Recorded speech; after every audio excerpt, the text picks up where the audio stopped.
before you lose. So I'm about to lose right now and game over. Nice. And he can show out the win state. Yeah, so you can beat it. Reset this. So actually, the analog input, if you like push it more, the spaceship will actually move faster, and if you push it less, it'll move slower. Okay. So, but yeah, I'll just try to show you the win state. So, is there a bullet come out? Yeah, there's a little bullet if you can see. But yeah, okay, I see it. Yeah, so if you just clear it, oh god, hopefully I win. Alright, there you go. So if you win, then it just outputs some little win screen. Yeah. Nice. Are there different levels? No. Yeah. I assume it would be pretty easy to do it though, right? Or how about difficulty? Can you make it harder? Like, the guys move faster? Yeah, we can make it faster. But like I know in Space Invaders they move like side to side, right? Yeah, but I mean, as of now, no. It's all just one speed, so. Okay. Yeah. That's pretty cool still. Yeah. So did you figure out your communication problem? Yeah. So basically, this port would once there's a hit, this will output a 0 into this port right here and send it over here. And this would see if it's received or not. Once it receives, it sends another signal over to here saying that, oh, okay, now received. Now you can go back to normal, and then that's about it. And actually, the LCD screen, this Nokia wasn't meant for the 18 Mega 32. So, what San had to do was he had to like manually convert all the libraries and stuff. So I mean, oh really? Yeah, and so there's actually a code. There's like a driver for this, that they provided for you? Yeah, they provided some drivers, but they weren't compatible with the 18 Mega 32, right? So they had to go in and like. And also, we had a lot of issues like when we were trying to get the game to work at first. Like everything would be super slow because the microprocessor would just be overutilized, right? And we'd be missing deadlines, and everything would be just super choppy. So you had to split it up into two?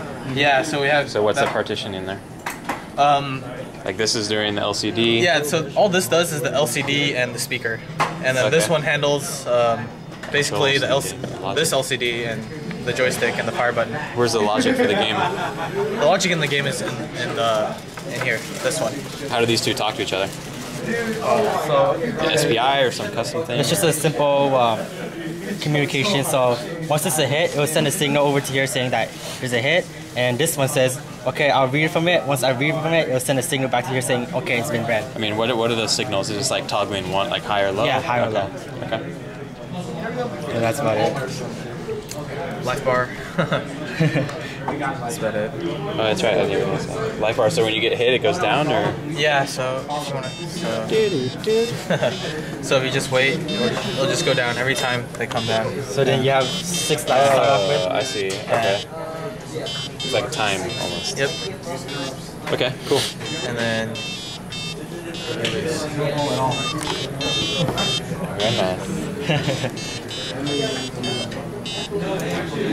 Very nice. If he doesn't know it yet, what the title of your game is, and then what does it do? Cool. I'm Robert. This is my partner Miguel, and we made Minesweeper. Just like the classic Minesweeper for Windows. Basically, you have to clear all the boxes that don't have mines in order to win. Your control pad is here. You have a cursor that you can move using the up, down, left, right buttons. Here's a check button to clear the box that you're currently on. Here's a flag button to flag the one you're currently on. Okay. And you have a reset after you win or lose. So then over here, just to show other stuff that we did, this 7 segment displays the number of mines that are adjacent to your current location. Okay. So you can figure out where the mines are, except it doesn't check diagonally because it would be way too easy if we did that because of how small of our matrix is. All right, fair enough. So we made it so it only checks to the right, to the left, below, and above. Okay. So that's how you figure out how many mines there are. Then also we have the LCD displaying the number of mines in the field, and then when you win or you lose, you have a you win and you lose message. Stuff that's simple like that. Does it time how long it takes you to complete it? No, it doesn't. Okay. We didn't do that. But it's actually pretty challenging. We have a level in here that pretty much kills us. So right now I'm in the current location here. I'm at, there's one next to me. Basically the strategy we've developed so far to beat it is we look for the zeros, which means we can clear all the ones next to it. Okay. So we can clear this one, and this one. and then look for more zeros. There's another 0 there, so we can clear below it. There's a 2. Here's another 0, so we can clear the ones next to that. So let's see. There's 1 here, so that means one of them next to it. There's a 2 there, 1 there. So since this one is a 1, and these 2 we've already determined aren't mines, that means that this one has to be a mine, right? Nice. Then this one says 2. That says 1. That's 1. Let's see. We can figure out some other ones. So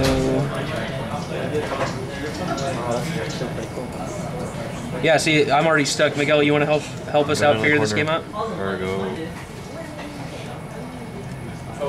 There's one next to it. So there's one next to that. Now we gotta start guessing for this. Yeah, now we gotta guess because I think it's stumping us, which is actually makes it more fun in my opinion. We got stumped multiple times.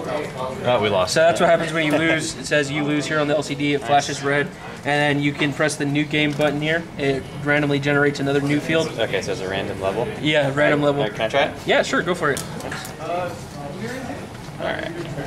So there's 0 next, so I can do that one, right? How do I check? Yeah, you have down, left, up, right. Well, actually, you just got lucky because that says next to your current location, there's 0 mines.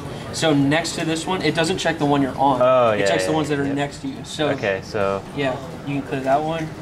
I can clear that one? Yeah, because if you go back up, that says 0. Oh, yeah, so... So below that and one to the and right. to the right. Yep. And then in the top right, if you go back to the top right again, or sorry, top left I meant, it says 0, so you can actually clear this one and this one as well. Let's check. Where am I? Keep looking, there you go. So you can clear that one, and then clear this one as well. Okay. And then top right, There's one next there's to it. one next to it. And then there's 0 next to it, so I can clear that Clear that one, and then since this one says 1, you know that one has to be mine, so you can flag it. And this is 2. That says 2. So, okay. That says 0, so 0. you can definitely clear this one and this one. Yeah, so I know that. You're okay. And you're a mine. Yep.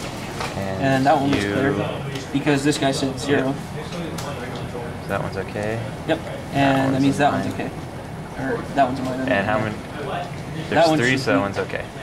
Oh, Oh, what happened? I think you got it backwards. I think Oh. this one was the one that was supposed to be it. Sweet. Oops. That's Oh. cool though. You want to try it again and beat it? No, that's okay. What happens when you win? That is curiosity. When it wins, it makes this little snake pattern here as it lights up, and Cool. then it displays you win here. So So what was the hardest part of doing this? to be honest, we spent like the first 3 days trying to figure out how to work the USART communication because from the start we had way too many pins going on, as you can see. Yeah, you have actually So- have 3 controllers. Yeah. So what does each one of those do? So So this one just accepts input from the keypad and pushes it onto Q that communicates here using just the simple USART serial communication. This guy does the bulk of the computations. It controls the display on the matrix. Okay. It does the calculations of the number of mines next to your spot, and it actually sends that number here to this microcontroller, which outputs it on the 7 segment. And this one also sends another 2-bit simple communication signal here, which controls one of 3 messages to display. So is this USART here too? No, this is actually simple communication since we only needed 4 bits. Okay. So we chose not to. Yeah, that's fine. Yeah. Do you randomly program levels or? Yeah, so what happens is we have a giant while loop in our main function. So once we break out of our normal while loop, then it reaches the bottom, it reinitializes everything, and then we have a game counter that increments every time you run the game. And we once we loop back to the top, we run a function called generate minefield, which is seeded, which in that function is seeded by game count. So game count is changing every time. So But every time you power off though, it's gonna yeah, be the it's same. it's the same array of random Right, yeah. Okay. levels, but the more you play, the more different levels there will be.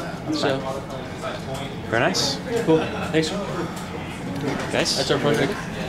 good job. It's pretty cool. Best mine. Oh, so we have a guide on how to play the game, just because there's so many buttons and switches. Actually, hold on one second. Yeah. Okay. What's going on? And our game is called Escape Game. We're using LCD keypad speaker, and we made our own LED matrix. Initially we wanted to do a different game. We wanted to do a snake, but this LED took us a lot of time to solder and understand the time multiplexing. So we changed the game to a easier game. We call this escape game, that each row lights up, falling down, and one light has to escape from the only off LED, and it has 4 levels, and in each level rows falling down faster.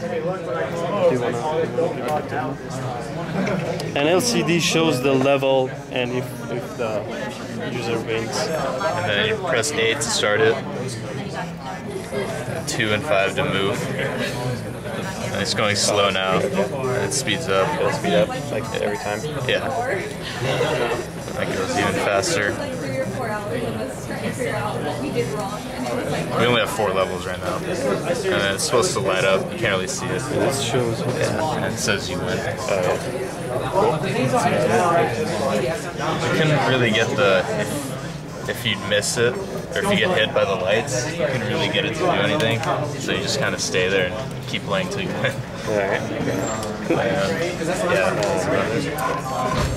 Did you solder that whole thing together? Yeah, we soldered it, and in its soldering I had to cover it with it's kind of messy down there. Yeah. Because I soldered it halfway, then I understand how it works, then I had to re-solder it. It took a long time. Yeah. And time multiplexing of how this matrix works, the concept was really hard at first. I think if we had more time, we could do the more complex game. We tried Space Invaders, but we started running out of time. So we figured this out yesterday, pretty much. Oh, these are all the grounds, and these are all the these are all cathode, and these are all anodes. That they have resistors. And these are all. We're using pins A for anodes and pin C for cathodes. So the speaker, are you using the PWM on the yes. microcontroller? I don't know if you guys can hear it, but I can hear it. Yeah, it's playing something. Cool. I think that's about it. Unless you guys have any questions.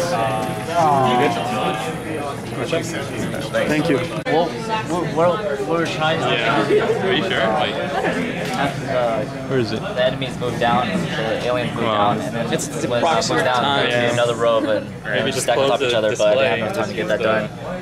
But basically, just now what I have is you just have to hit it before it gets to you. Move around with these two buttons right here, and then you just shoot with one button. I don't know why I get a corner light right there. I'm still looking at my code, and I don't see how it's like appearing there. But I mean, the bullet, you only get one shot, and it's in the ship. So basically, when you shoot it, it just goes straight up. And then I made a function where if the missile row hits the alien row, it should stop, but it's not doing it right now. I'm trying to figure out why. But that's basically just the simple third game that we had. And I was probably going to try to add what's called the LED too, but I didn't have time either. That's about it.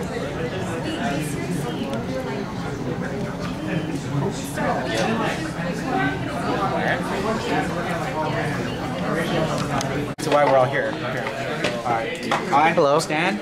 And this is Ryan, my partner. And we made There's No Time to Explain. Okay, it's a horizontal side-scrolling shooter, and what happens is once you select the difficulty, the game will start and enemies will start coming at you, and you press B to shoot them down, and you can move with 2, 4, 6, and 5 as displayed with the instructions right there. We also have a knob to do sound adjustments, and we have a reset pin. Okay. Also, the second LCD is to display your current score and the highest score. Is that reset pin shorting the board? You asked too many questions. You asked too many questions. And this is to display your current health bar. Okay. Okay. You guys go ahead from here.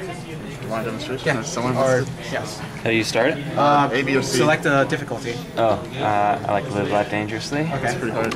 Yeah. Wow, you have a whole world map there. You lost already. Yeah. C is really hard. Alright, D, Alright, I want resets. to see. Okay, I'll go ahead and just try B. Let's try it. Can't see.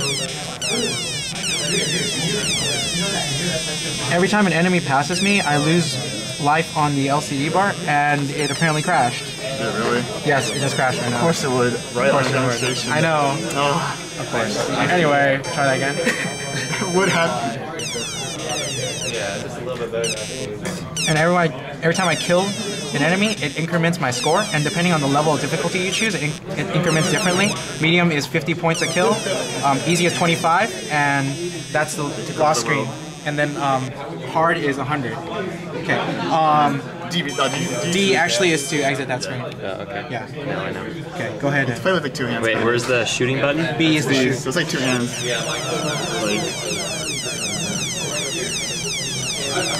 Yeah, and as the enemies pass you, you can only let Oh, I'm losing life. Oh, Yeah. I thought I And found a it cheat. loses. No.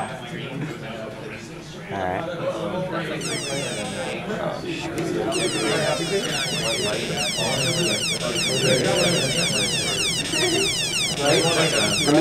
Two, okay. The other one's Yeah, stuck on roll and stuff. And they're communicating how? You are? Just one way. What if they hit you? Does it matter? One way you are. If they hit you, you die instantly. Oh, Collision is instant death. that makes sense. We also have a high score starred in EEPROM. EEPROM. So it saves the high score. Yeah, so it saves the even highest though score power regardless off. of how we reset it. It saves in EEPROM, is that what you said? Yeah. So it's non-volatile, so I can power it off? Yeah, you can power it off and watch. If you go ahead and beat that score, it will remember you. Forever. Can I put my initials? No, unfortunately, I haven't gotten that far. Alright. Press D, then. Press D to escape. Oh, yeah, press D to escape. Save your score. Yeah, save your And score. it resets. It's still there.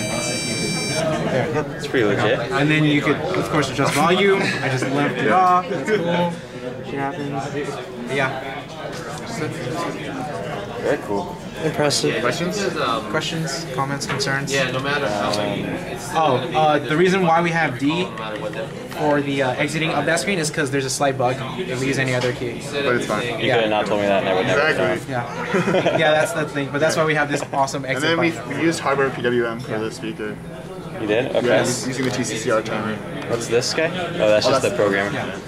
Do you have 2 controllers in there? Yeah, Yes, we have 2 controllers, one right here. What's like the partitioning between the 2? This one does the real-time stuff, like the screen and the input, and then every time you like hit somebody, Yeah, it sends it here, does sends the it volume, here does so the that it can score. display your stats, scores, and How does it send it there? Is it like USART or You- SPI? USART. You are with interrupts. Okay. You start with interrupts? Yeah, you take start interrupts.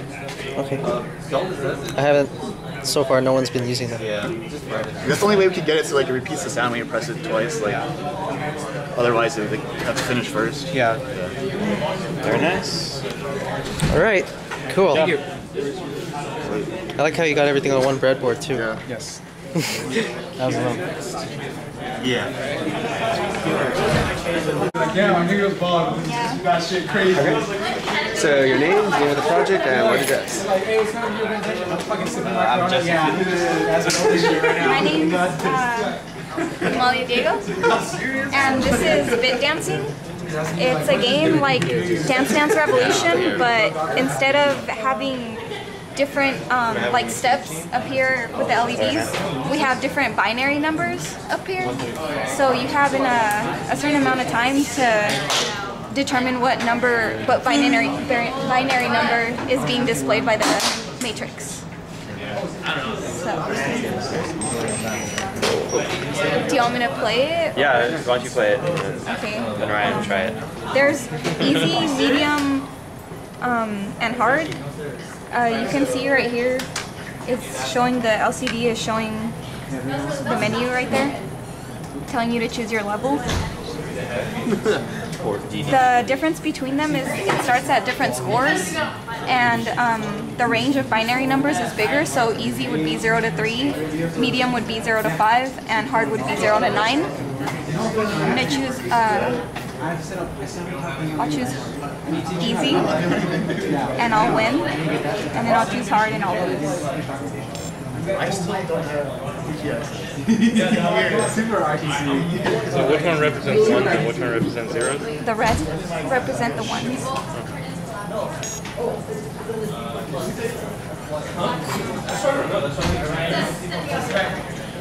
So right there I won. It says hold pound to reset.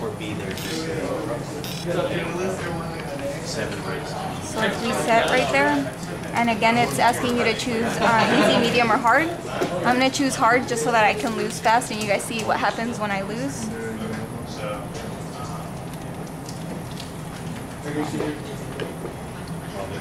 So the score's at 1. It ticks. I didn't put anything and I lose. And again, I have to hold pound to reset. Instantly. Yeah. Do you guys want to play it? Yeah, I'll try it, but I don't get it though. What am I do? You're guessing the number. You're guessing the Well, binary. you don't guess. You write the number fast. It's 1000, right? Speed reaction on binary. Yeah, Okay, speed so reaction on binary. choose my level. You might want to do easy. Okay. No, I think Bailey's smart enough for hard. Come on. It's bit 0 and then bit 1, bit 2, bit 3. Yeah. Okay, and I do bit 0 first. So I go right to left? Yeah. Okay. C. Oh. Choose your level. C. There you go.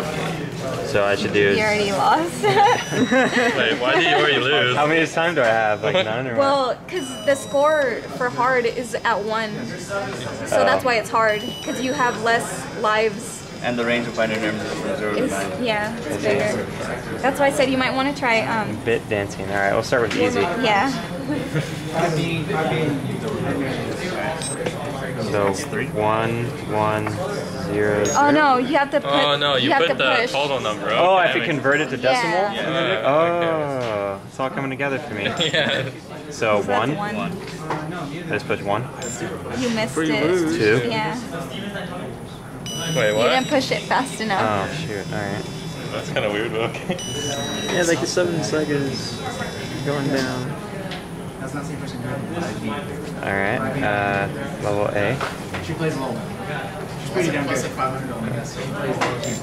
I guess 2. There's a kid. There's You didn't push it fast enough. I'm like, yeah, that's pretty good. But then she flashes. 2. I push it immediately. Flash all of them like It's 0.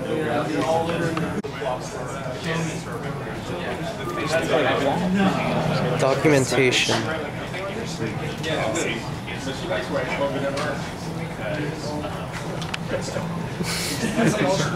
The bishop can attack diagonally. Yeah, those are nasty because they'll like chase at you, and if you try to run away, it'll keep getting you as you go sideways. Great. Any other questions? Good job. So, Ryan, so over there. I have no clue how I'm going to say it, because I basically made this automated but I didn't combine the two together into one system. Because I didn't want to make a hack job and say, like, this is like a Mario, like DK main, and then Snake main, and just have like a real main that set flags to upgrade each different mains. But I don't know.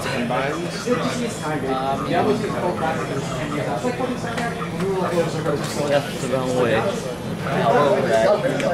Really depends on how much did you actually do. One was like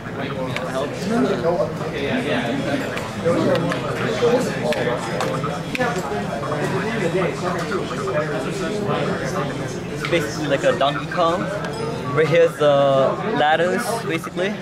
They're what? It's supposed to be the ladders for like when we play Donkey Kong, like the old school one with the barrels. Oh, I see. Okay. Yeah, and this is like jumping Mario.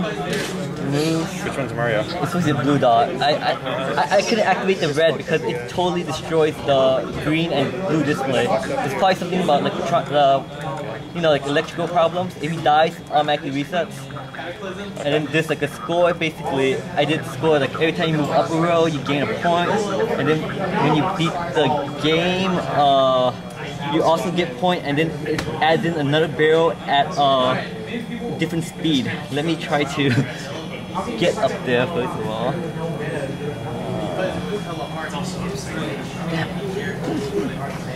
Yeah. What the? I think one wires are coming loose. Okay, yeah, that's why.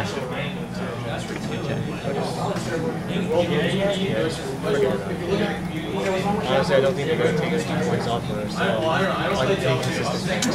Oh my god, so hard to get up there. What happens when you get up there?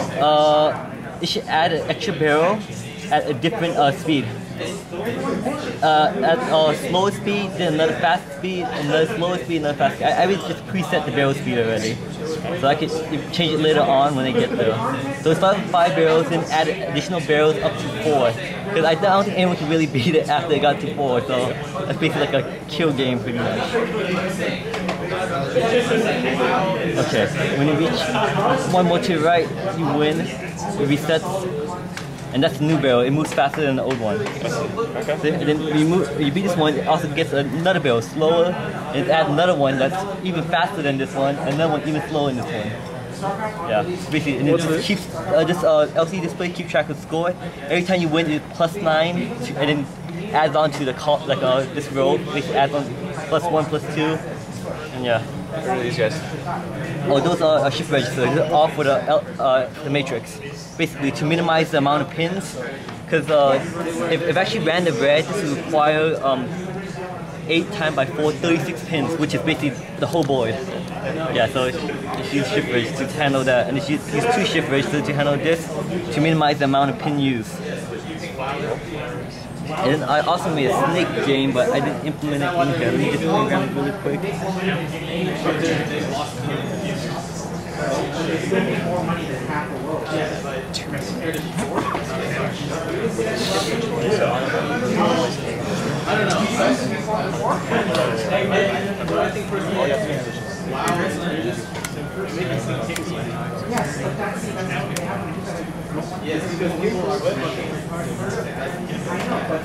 Oh, shoot, it's not connected.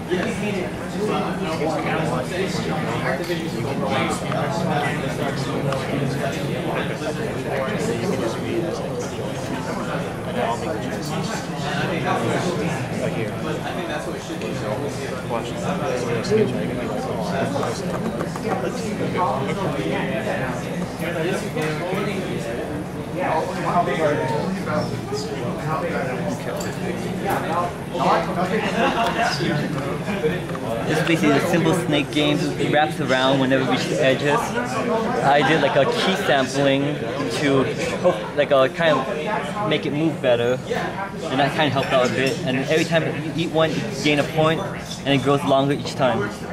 Yeah, and then when it dies, it just resets your score. And let me get big enough to die. Are there any other levels? No, not really. This one I just did last minute before. Because I can't think of anything else to do. And then I think about adding a kick function to Mario where you actually kick the barrels and it will break them. But I didn't have a time constraint. Okay. Yeah. Other than that, it just resets and resets the score. Well, eventually you're just going to block yourself in because you're going to run out of space, so there is a max score. Yes, yeah, max score basically. Once you run out of 64 scores basically. Yes. Yeah, I don't think anyone want to play that long. And actually, I don't think you can even get there because even though wrapped around, you can't really get to that certain areas. You know, because sometimes the food might even spawn like right underneath them, underneath the head. It only eats it when the head's touching it. Yeah, that's basically it. Cool. So what was the hardest part of the project in general? Getting the LCD matrix to work properly. That's one of the hardest part, because the first one actually fried the bottom one, because it was a weird glitch that when I turned just one red LED, my green and blue would just not work at all. I don't know what's wrong with it. Honestly, it's probably some electrical component. Because I was talking about Angie, talking about I need some transistors and other parts to sync the current and along the lines. Like there's like no easy way. Like I need to solder each individual transformer into like different areas. Yeah, so And because this is a common anode, if I had a common cathode, it's just like I could buy a dip switch and everything would be like, you know, really easy. Pop it in and connect the wires and it works. Yeah, so it's common anode made it more complicated. And that's it. Cool. You want to do it together or what? I don't really care. We just add on. What we did was we worked together a bit on the first game, the Mario game, and he was going to work on the Snake game, and I worked on like a Space Invaders game, and then we were just going to stack those three on top of each other to like a multi-game. Yeah, basically he just helped me with the LCD display, and then he tried to get some of the sound working and other stuff, but he wasn't able to actually complete the process. So yeah. He basically just did he re-engineered this display basically. We did the whole thing for me, so I could just, you know, connect the wireless and just have the dip switch up program pretty much ready to go. Okay. So then you're cutting it together? How much is it together anyway? I don't even know. You mean in terms of a grade? Yeah. I'm not worried so much about the grade right now. What I'm saying is you both contributed equally to this project, or one of you was doing 60-40. Okay. So 60-40? Okay. Well, How do you feel about, to be honest? About at least 65-70 approximately. Because yeah. Approximately. Okay then. Yeah. Shall we? You control a helicopter flying through the LED matrix, at the same time avoiding obstacles. So what I'm first going to show you is our menu. We have a start, a high score, which is currently 55, and instructions, which is basically press button up and release, and then avoid obstacles. So we also have music once we start the there we go. Oh. So this is a game. I'll give you a demo right now. They go like different speeds. Yeah. Wait, what was the question? It's kind of loud over You here. just have to dodge them. Yeah, basically. Yeah.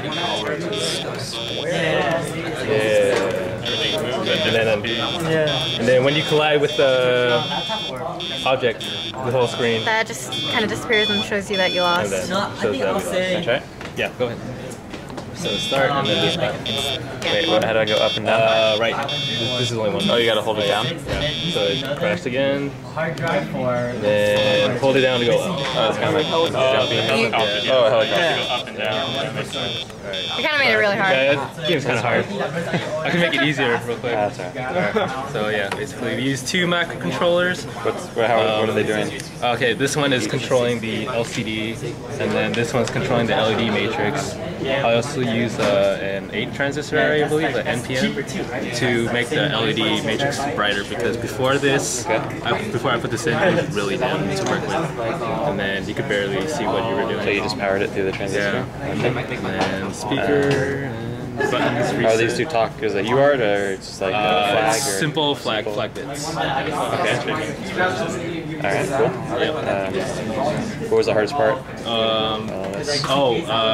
Figuring out how to print out all the LEDs. They were all hard. It was all hard? Doing all the menu things I were thought this was hard. the The hardest LED matrix was hard. Pretty Communicating was a little bit hard. LEDs typically the hardest The hardest part about the microcontrollers is just how to communicate to each other. And once we figured it out. Cool. Yeah. Nice. Cool. No, good job. Cool. What's your name? Ricardo Sanchez. Ricardo. Alright, so this is my game. I just called it Craps because it's like the same thing as the Craps game as a casino. Sweet. I won $600 at Craps. 3 weeks ago, so I lost $100 actually. That's why I was like, oh. But it's like different modifications to it. So here's the switch, and you start off with 1,000, but I couldn't get it to work where you could bet the whole thing. So I only got it to work with 1 digit input, and it won't light up until you press pound. And then you got your dice roll. Okay. And it'll just keep going until you hit. So it's 1 through 9? 1 through 12. The LED will light up. Oh, it's I see. a 10.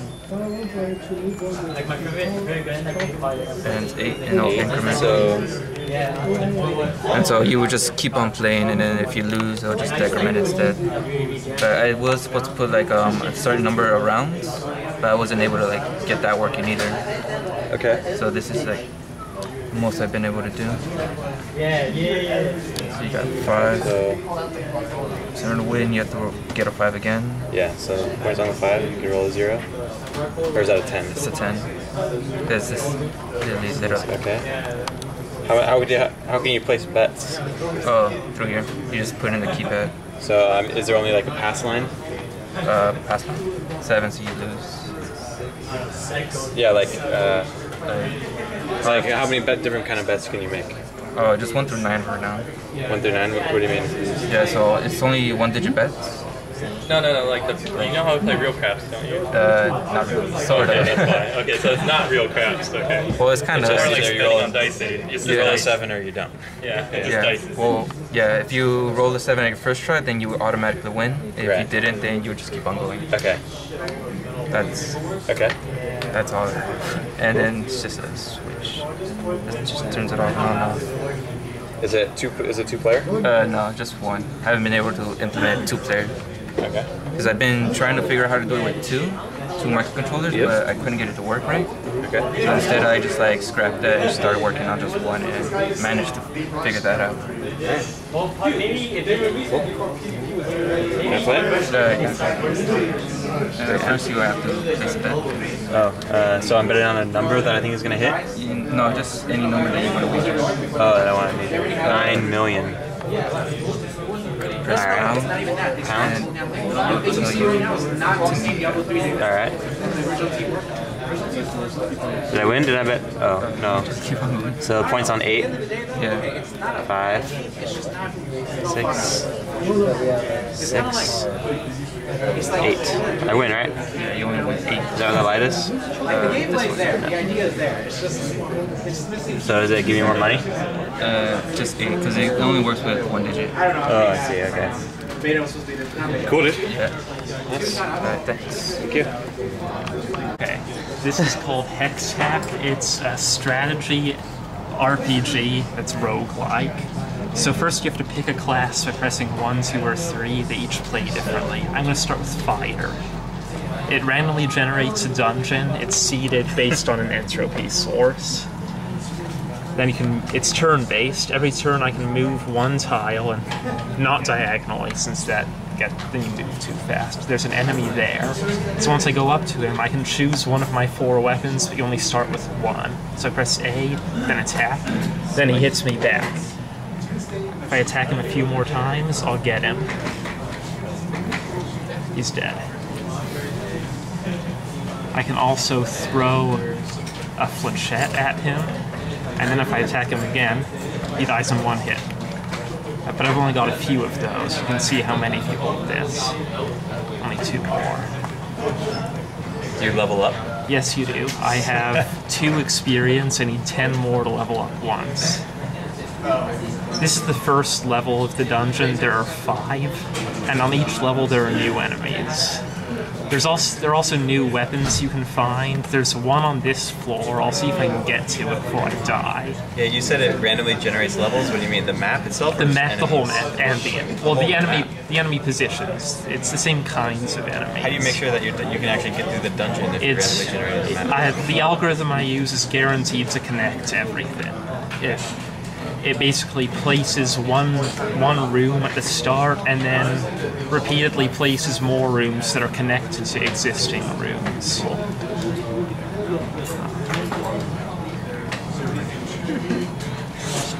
That is a staircase up there. If I reach that, I go to the next floor, which is pretty much suicide, but I'll do it anyway.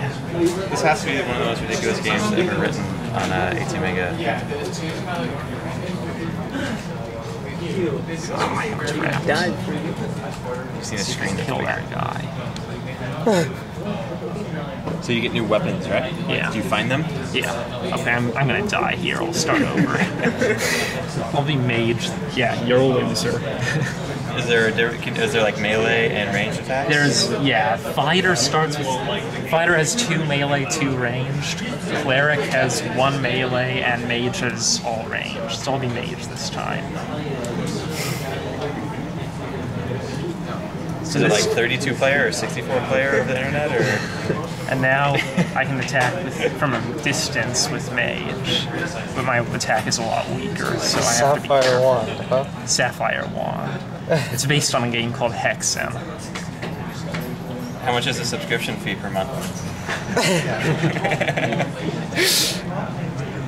That's cool, man.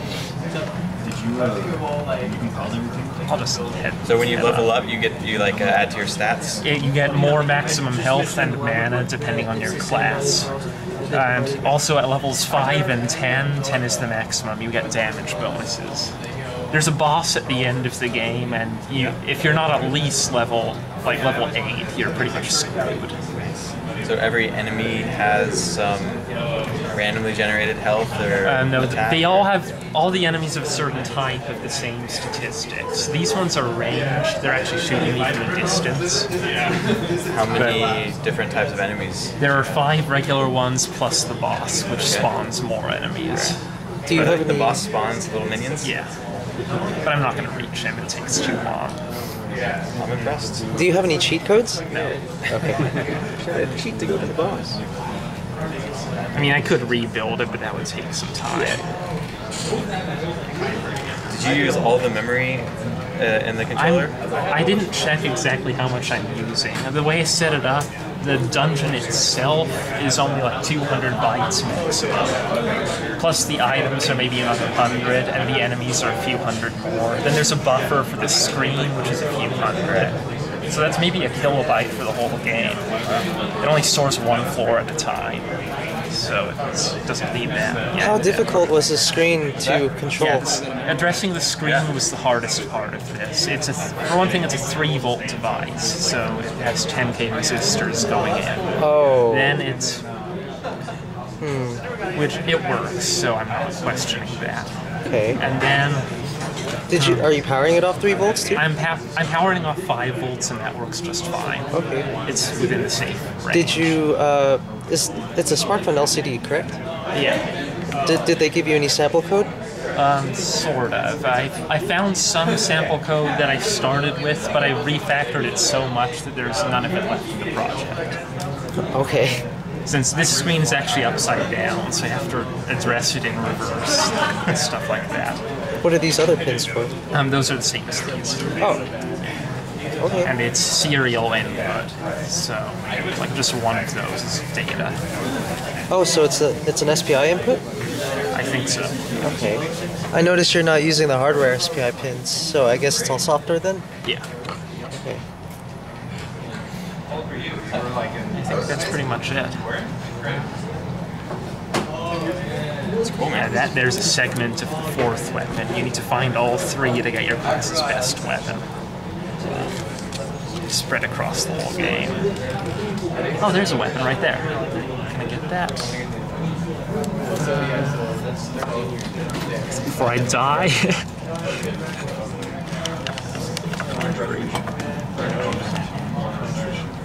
Did you come up with the algorithm for the random level generation? Yeah, it's actually pretty simple.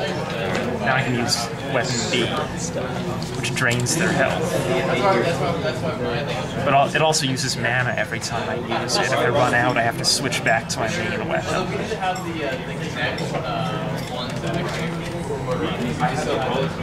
So you notice my health isn't going down because I'm draining his every Serpent staff. That's nice. I can also attack from a slight distance.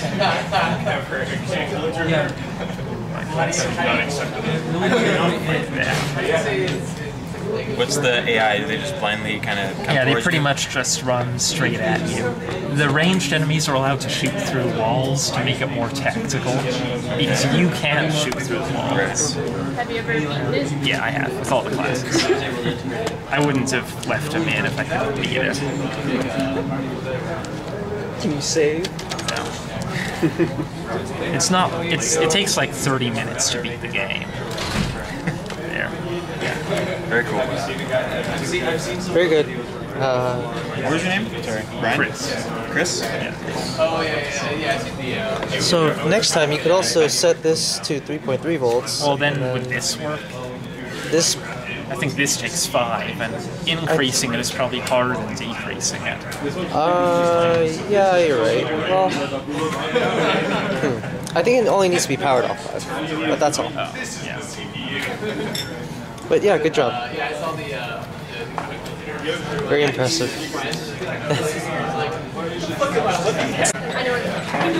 Alright, so I'm David Klein. And I'm Nick. So basically, our game is a simple move around a map type of game. There was expanded functionality that we did not get to. However, what we did be able to program is the fact that you can program in a map in any object within a matter of minutes in the program. I mean, it's just a matter of putting a simple character in and 101010 if you wanted to, and that can be done in a matter of seconds. We also have it such that it does pretty much dynamic object detection, such that whenever you put an object in the map, you cannot move past it or over it or whatever. You just can't move past it. I mean, so it just advanced error checking. That's all it is. We also have the ability to move between map rooms seamlessly without any error, and we added a function for that when you find the treasure, it lights up an LED and you win the game. Okay. So the objective is to find the treasure. Right. Yes. What is stopping you from finding the treasure? Currently, your own capacities. Okay. Your own capacities. You are your own enemy. Exactly. Okay. And how big is the map? How big is the map? The generated map? You can actually, it's not a computer generated map, you have to design the maps yourself, but you can make these maps as large as you want, as long as you can connect them however you want to. Right now it's only 2 rooms. Right, but I mean, if you wanted to make it 4x4, if you want to make it a straight line of 3 maps, or 3 8x8s, I mean, you can make it as large as you want or as small as you want. So you made it hide and seek, I think. Pretty much. Well, yeah. it's predictable. Technically, it's up to your imagination. I mean, it can be expanded. I mean, like pirates and we were thinking of. It could be expanded to treasure finding, pirates. It's hide and seek. I mean, you can make it whatever you want. If you wanted to actually implement some sort of AI, you can have the AI use the movement controls as. I mean, with the same movement controls if you wanted to. So what was the hardest part of your project? The hardest part of the project was, there's a couple of things we had to do to get right. Well, one of the things is we had a bug that whenever you switched rooms, it would flash momentarily, like... It would delete the map. Yeah, it would delete the map, but your character would remain there for a second, and then it would load the new map. And we actually fixed this by implementing pointers, or using the pointers of character arrays. Another issue was, what was that issue? Wall detection. Oh yeah, just regular, just object detection was the other part. It's basically we didn't want to be able to move up to that object and not past it from any angle. Or not any angle, because you can't move a diagonal, but from the upright, right or left and right. There is the possibility of implementing an LCD later on, but that's one thing we didn't get, unfortunately. But we also implemented a on-off switch for the game as well.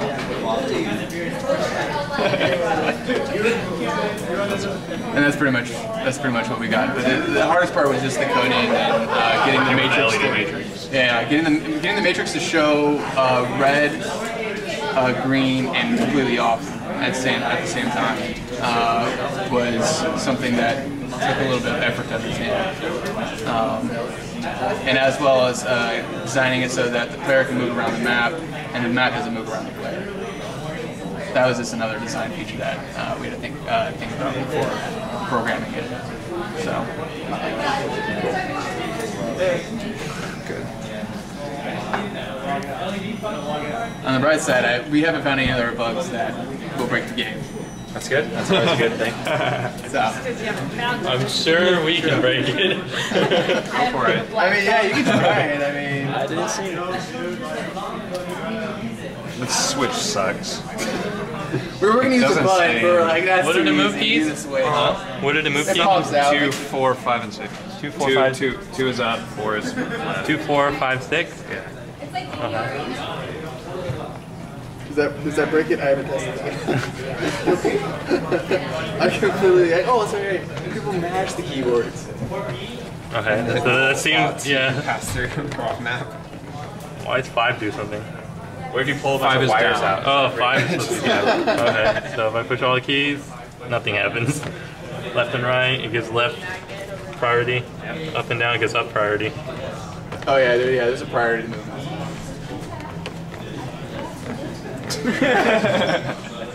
Keypad doesn't bring it, but there's a lot of other things you can do, but whatever.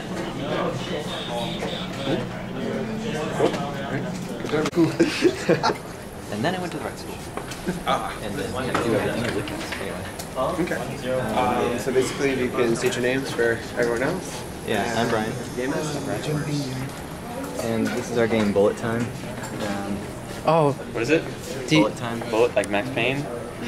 Do you have like Toto simulations too? What? Never mind. Go on. Anyway, that kind of came from the fact that we can slow down our bullets as a power-up. But anyway. These 3 LEDs are for player 1's lives. These are for player 2's lives. You have an up and down button for each player, and a fire button. So you have a multiplayer game? Yeah, it was actually multiplayer by default, and we programmed AI into it.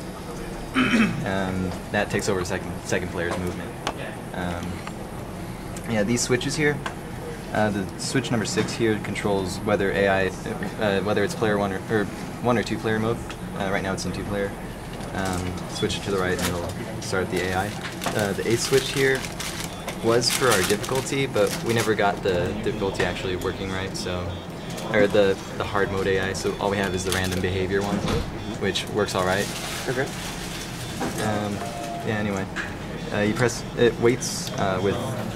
Initially the lights would be off, but we played a game, so player 2 won, and the screen would be off because the state machine isn't running. But otherwise, it would leave the lives on the screen when it's waiting for the game to start, and you start the game by either player firing. And that initial bullet comes with whoever fires first, or whoever starts the game. So, yeah, good to know. That's the power-up? Yeah, that's one of our power-ups. Spread shot. I call it the Hadouken. Yeah. Anyway, these 2 rows here are it's for the cover for each player. This player can hide behind this cover and fire around it without destroying it. But if this player shoots at it, it destroys the cover.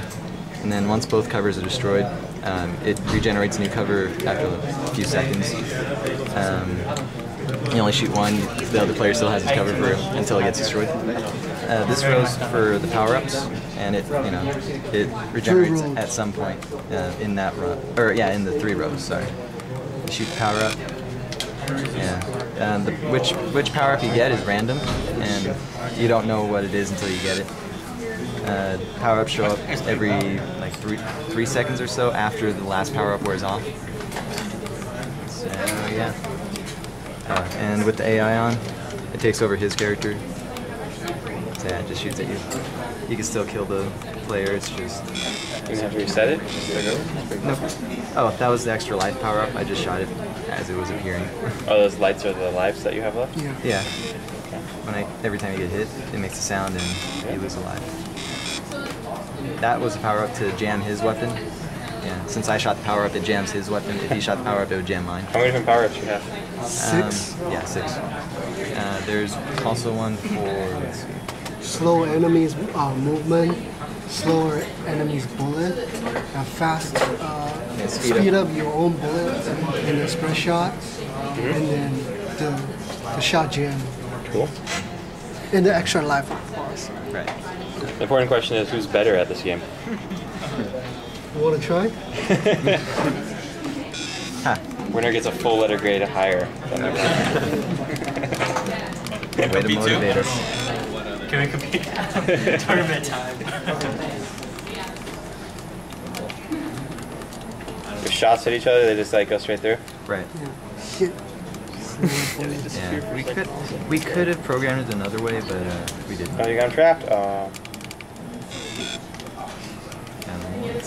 Yeah, if it's in the middle of playing another sound, it might not play yours. We didn't have it queue up. It was the design decision. You should do a cheat code. We get left, right now. It's issue turns to. Yeah, I think that was it. Yeah, you won. Winner.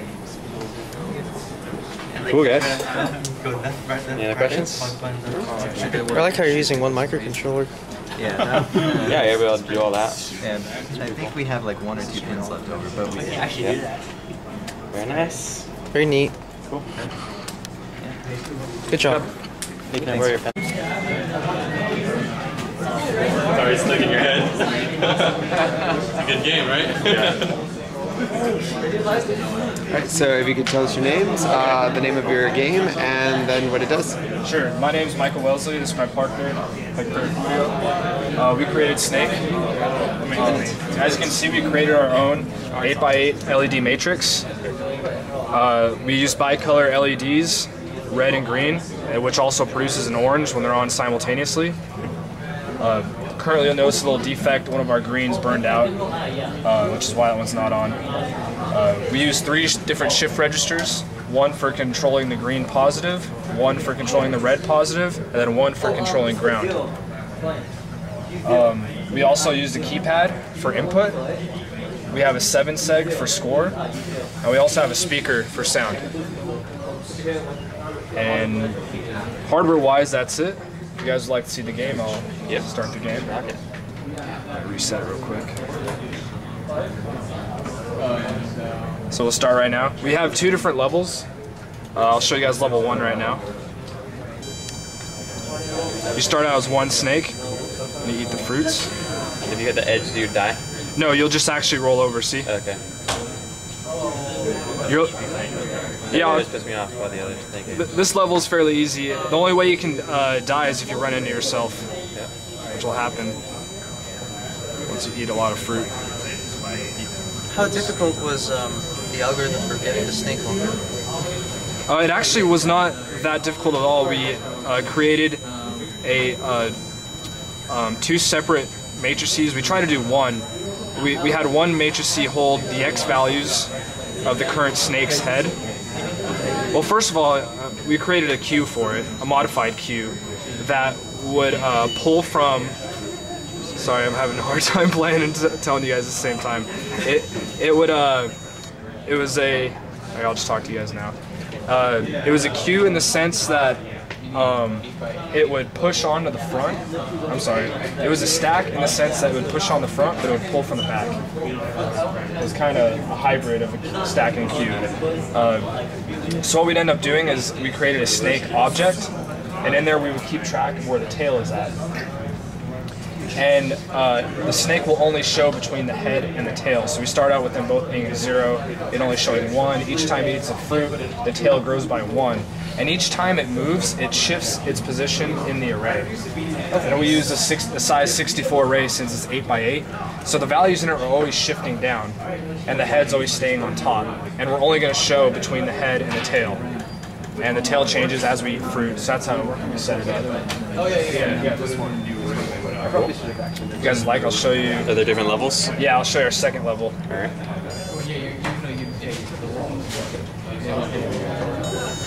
We have we have 2 barriers right here that you can't hit. As you can see, the fruit's still right there, so I'll try to.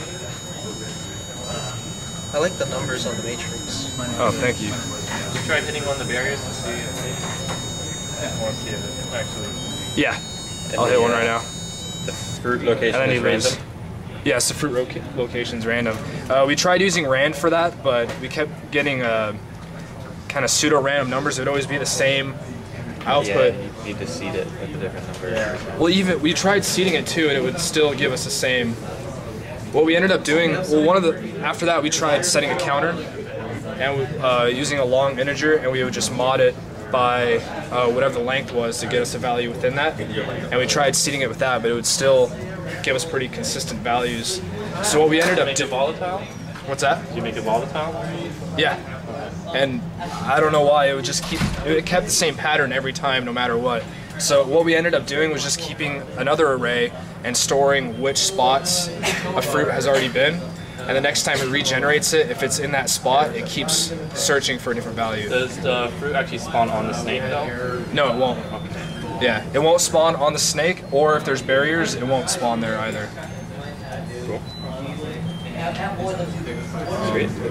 Yeah, and, your score will output here until you start the next game. It'll stay on to show your high score. As soon as you start, it resets to 0. So what was the hardest part? This one. Yeah, the hardest part was. Did you solder all that? Yeah, my partner and we soldered all this from scratch. That took us like 4 days. Yeah. Pretty much of intense work. Isn't there like a printer, PCB printer in the in Elmar's lab? Oh man. You could just like do it in software and then it'll spit it out for you. That would have been nicer. And This took quite a while. Well, good to know. Well, after everything is there. Yeah, you're damn good solderers. That was pretty right? much the hard part. Yeah. And That was also the- figure out some shift registers. Yeah. Stuff that we run into problems. Yeah, our biggest problem, hands down, was the matrix, getting that set up and running. Our next biggest problem was actual coding. Our timer ISR kept acting up. Okay. After a while, the way we output this, it's a 2-step process. We had a state machine for the game, which would update everything in the matrices, and then we had a print function, which would scan that matrix and then output whatever colors we have to see what you see. And once we got to a certain point where we were adding in the keypad and the 7 seg, the timer began assigning random matrix values into different registers. And what we were passing in to our shift registers, for some reason our ground shift register, it would share the same register with the array, to where it would just be garbled stuff coming out each time. So we spent a lot of time in AVR Studio trying to figure that out, and we just ended up just creating functions and ditching the whole state machine task scheduler for that. Mainly just ditching timer ISR. Maybe you just had too much stuff going on in the microcontroller and not fast enough? I was thinking about it, but I mean, we still have like 7 boards open now, but I don't know if it's too big. But it works, so yeah. Works now. Cool, guys. Thank you. Okay, so I'm Cameron and it's Daniel, and our project is called Tone Matrix. And so the functionalities of the game is in game mode, we'll generate a random selection of tones, and then you'll hear it and you'll try to match it. So you'll place it and you can hear the answer, and then when you think you got it right, you can test your configuration and see if it's correct. And then if you get it wrong, you'll decrement the 7 seg, and once it's 0, you lose. Or if you get the right configuration, you win. Okay. So we want to play it? And yeah. It sounds like Simon Says kind of. Here, Dan, you want to do it? So to start off the game, we just press star to begin, and then we select a difficulty. 1 being easy, 2 being medium, 3 being hard, and 4 being extreme. Let's just go with easy. And then it's ready for an input. So it's finished generating a tone. You press A to play the sound of the answer. And then you're supposed to match it. You're trying to make your own tone. You have to match the tone with this. Hard. Yeah. Okay. Is it a random tone or? Yeah, it generates a random tone every time, and we will show you that it generates truly random in a bit. And then, say if you got the correct tone, or you think you got the correct tone, you press B to check, which it is not. You got it wrong, so it's decremented. Okay. You do like one tone at a time? You like fill? Yes, this game is. You're supposed to fill one light per column, because that's how the answer is. I see, okay. Because the higher it is on the board, the higher the frequency, and the lower it is, the lower the frequency. Okay, I understand. So each row is the same frequency. And another functionality is we have a C button to clear your current grid if you wanted to start over and play again. You can play the answer tone as many times as you like by pressing A. Okay. Yeah. Okay. So can I try it? Yeah, sure. Go ahead. Shoot.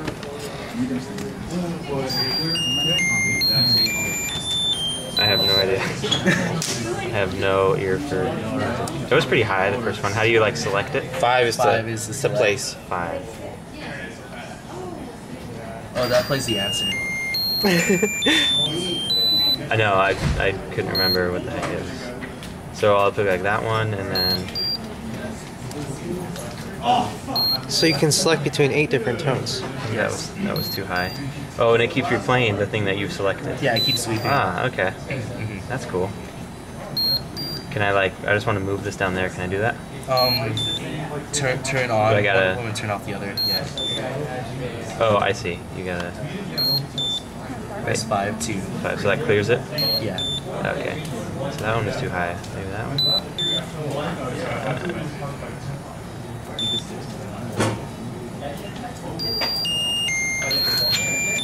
It's freaking hard. Can I get a different tone? So we know that this game is pretty impossible. So in order to show you how to get the correct answer, we kind of made a subcode that will. Okay. It'll display the correct answer. So this is actually the solution. Okay.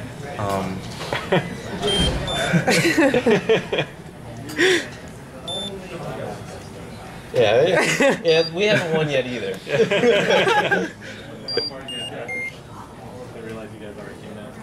Oh, sorry. Yeah, it's okay. No, I went up the one. Okay, so that's the tone, and then you press B, which says you're a winner, and to continue. Okay, so to show that we're randomly, this is the reset button. Is that reset button shorting your board? Yes. So to show that it's truly generating random, this is also the solution, and it's always sending in tones. Okay. Yeah. And once you select a mode, it will select. Medium. What's the difference between easy and medium? Let's try. So if you do like 4, you can see that we'll lose. So this is your actual solution board. Okay. And you play just like it was before. Do you have a Sharpie? Nice. Yeah, that's freaking impossible. But it's a cool idea. And so we have another mode called replay. So we would just switch this and then reset the game, and then you can play whatever tone. Basically, basically just listen to what you do or anything. Just it's free play mode. Basically, you place and you hear music. Yeah, but. What's this game exact? Yeah. It's like Simon Says. I see. It's going to replay it. Do it, but. Alright. You're gonna know what you're doing. Yeah, we kind of made this game pretty hard. So what's the LED matrix that we generating? The green shows what you've selected. The red is your mover. And then it sweeps through and plays different frequencies. So it's like basically a soundboard. Yeah. Pretty cool. Right now this means free. You're free play mode. Okay. But during game mode it shows your tries that you have left. Or win or lost. You can be a DJ. Okay. That's fun. It's pretty cool. Yeah. Are there any questions? What's the wattage on the speaker? Half. Half a watt? Yeah. And cool. And to clear it, just. Are there any questions? I asked about that. Yeah. I'm satisfied. Cool, guys. Yeah, we have 2-way microcontroller communication. What did you? UART or SPI? Yeah, we use UART and then we use Simple too. The UART basically sends the input, and I'll package up. I'll tell him you press 5, so I'll code 1 0, and then the place we are on the grid, and then he'll get that and he'll say, oh 1 0, I gotta save this. Or if he hits move, it was 1 1, and then it'll move. We use the first 2 bits as opcode, and then the next 6 as row and column, so you could tell where to go. Cool. And then basically he just sends back to me in game mode. He'll send me 1 bit for loss, 1 bit for decrement, and then 0 loss, and 1 bit for win. Okay. Very nice. And on this side, this is holding all the data and it's sweeping through for the sound, and it's making use of hardware PWM on the microcontroller. Yeah. Cool. Nice job, guys. Alright. Thank you. Have you been doing So you've been continually recording, or were you continually recording, or are you recording each division? It's recording. I'm recording non-continuously. Oh, so you're stopping. So I stop it in between. Which is, want to keep it? It's easier that way because then you. We don't need anything for it. Not for the demonstration. Alright, so you can state your names for everyone else, what the name of your game is, and then what it is. I'm Andrew. Hey, Josh. Josh and Andrew. Andrew, all right. This is our game Polybius. It's a asteroid dodging game. It's basically an asteroid dodging game. You're a little space shuttle, which will be represented by a single dot here that you can move left and right.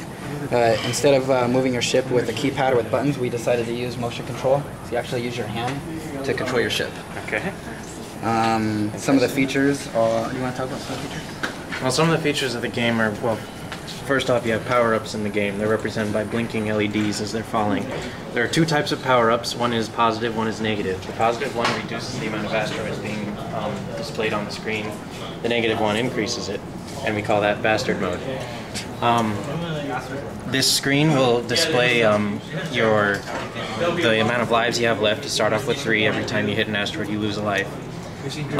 And it will display your score, sort of. We have your score here as well, so your score will increase for every row of asteroids you pass, not for every asteroid.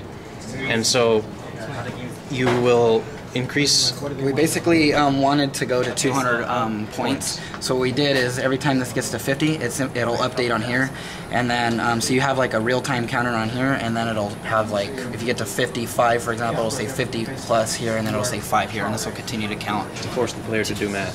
Yeah. Yes. So another feature is that we implemented in software a flashing LED backlight on the LCD screen. So if there's any important messages, like if you hit a power up, it'll flash and let you know. So you just tweak the contrast, like, or? No, actually we go into, there's a state machine that controls the pulse width modulation on the light. So if you hit something, then there's a flag that raises. That will go into blinking mode, which will go between a certain pulse width modulation to make it dim. It doesn't actually go on and off, it goes dim and then bright, dim and bright. Cool. You guys want to play it?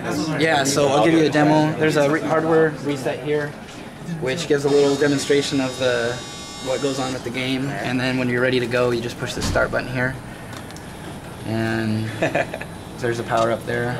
So, what is that sensor? It's a motion sensor or distance thing or what? It's okay. So, yeah, what it is you have an LED, infrared LED, and then this is a infrared transistor. So basically, it just with the circuitry here, it's a semiconductor which will vary the voltage depending on the light reflected back on it.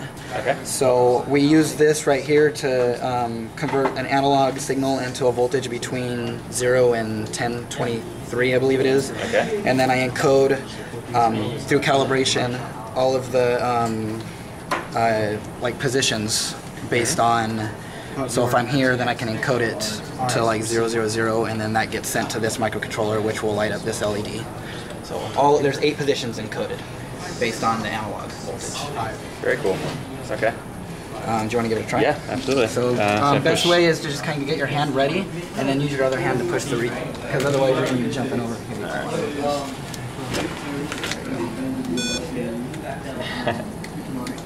Seems pretty hard. Whoa. I need to hit. Okay, so let me do a. Oh yeah. Let's do a reset on this. What is the name? Polybius. No, what was it? You want to explain the history? Oh, Polybius is some internet urban legend of some game that caused psychosis in people who played it. Really? Yeah. According to the urban legend, it was some sort of government experiment. That's awesome. You know, it's like LSD or something? Conspiracy theories. stuff. So you're about to read 50, which will increment the score. There you go. So now, if you get to 200, then you'll win the game. Now the flashing dots that are falling. Oh, what the heck? There's the reset button. You said there's power-ups? The flashing LEDs that drop. Oh, the flashing dropping ones. Yeah, they'll be easy to spot. Yeah, it'll be pretty easy. Oh god. Reaction time. Yeah. Because you only have 8. Might want to move your hand a little bit closer because you're a little bit off. There you go. Trying to find a dropping one. Slide a little. There you go. You're a little off. Oh, I see. How does it work in different light conditions? It handles pretty well because ambient light doesn't affect it too much. But yeah, so there's a game over, and then there's a restart which will go back into dims. Into a demo. Yeah, so it doesn't actually restart until you hit it again. So. How are these two things broken up? Like what's doing what? So this microcontroller is taking an input from here, which this one is encoding this, and then it's basically lighting up this LED. It has all the logic for the LED. Okay. And everything in it, and then it sends information based on what's happening here to this microcontroller, which controls the LCD, the sound, and the LED and the 7-seg. Right. So this is most of the game logic is on here. This will, if a power up is hit, or if you're in like right now a wait state, like a dead state, then it basically controls like the logic of the game, and then this basically controls all the peripherals. How do those two talk? Is it like USART or SPI or? No, actually we, believe it or not, there's only 3 signals that we needed, and they were only 0s or 1s, so we just use flex. Cool. Very nice. I'm good, Ryan. Good job, guys. Thanks. Damn, I like that thing. How much was that? We'll set up. This is $24, and these are pennies. So hard to set up, or? No, the simple circuit. Yeah, just these 3 resistors, 3 resistors right here, and it basically is kind of like a pull-up circuit, and then you just send a signal to a pin on here, which reads in the voltage change. Cool. Good job, guys. Alright, I guess how do we start? You have your name? Alright, my name is Sean Mumford. Alright, and the game we developed is an adaptation of Mastermind. Is anybody here familiar with Mastermind? Mastermind. Alright. Nah, off the top of my head now. The object of Mastermind is there's a for this game here, there's a randomly generated sequence of colors. We have 2 difficulty modes, a normal mode and a hard mode. In the normal mode, it's out of 3 separate colors. Out of hard, there's 4 separate colof The object of the game is to attempt to guess what that randomly generated sequence was. So we use these buttons here to toggle between our colors. Every time a button pressed, you also hear a little tone coming up that's mapped to a specific button. Once you've selected a sequence, you hit the submit button, and then the microcontrollers will compare your sequence with the actual randomly generated sequence and give you a result based on that. There's also a timer going on, so you do have a limited amount of time to submit your guess. If you don't submit it manually, by the time runs out, it'll automatically submit it for you, and then the result of whatever you had will be displayed over here. It's pseudo-random, so I kind of know the first few sequences, so I'll show you what happens when you win. Oh man, maybe I don't remember what this sequence was. So you don't know what the thing is you're supposed to guess? No, you don't. It's random. You can review your previous guesses and try and use that feedback and that knowledge to better guess next time. Yeah. If you narrow it down properly each time, like you can get it in 10 turns. How do you know if something you picked is right or not? On the 7-seg display, the left 7-seg tells you how many of the correct colors you have in the correct spot. I see. The right 7-seg tells you how many of the correct colors you have in the incorrect spot. Everything else is you just got it wrong. Okay. Man, hopefully I can actually come up with something so I can show you what happens. Not all green? No, I don't think it's all green. Oh, man. This is just embarrassing. No, that's fine. You can keep losing. Oh, boy. I'm not any good at the game if it's in a constellation. Like a color corrector. Yeah. You can can actually just Like, you guess can all of the feel- same you can color hear it. and then narrow down like how many of each color. And then Smart move. You Zero. can basically narrow it down by trying to half and half. Okay. I have 12 turns to guess it. I ran out of turns, so I lost. This was the correct sequence. I didn't get it. That's pretty cool. And that's pretty much that. So we do have. You said there's 2 modes? There's 2 modes. Yeah, there's a hard mode and an easy mode. Hard mode is it's the exact same game, only instead of having blue, green, and red, you have blue, green, red, and off. Same amount of turns. You still have 12 turns to try and guess what the sequence is. And if you get it right, hopefully I can get one right, so I can show you freaking. Show you what happens when you win. Nope. Nice. Oh crap! He's coming over there. Things get a little winning sequence and a little winning song for you. You have a switch to, since you do have 12 guesses, we do have a switch to check and make sure how many guesses you have left. Every time you submit a guess or the timer runs out, your turns go down. As soon as you run out of turns, losing sound, losing lights, and then like I mentioned before, this button here will let you toggle through your previous guesses. So you can try and narrow it down.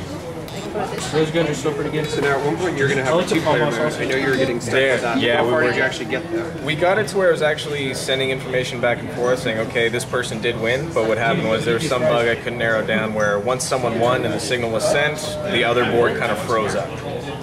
So we weren't able to get that working properly. We were close.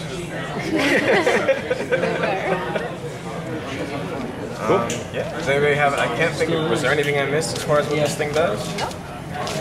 Were there any other questions you guys had concerning it? Only this one when you like to go to your previous distance. Yeah. Up and down. Good job. Thank you very much.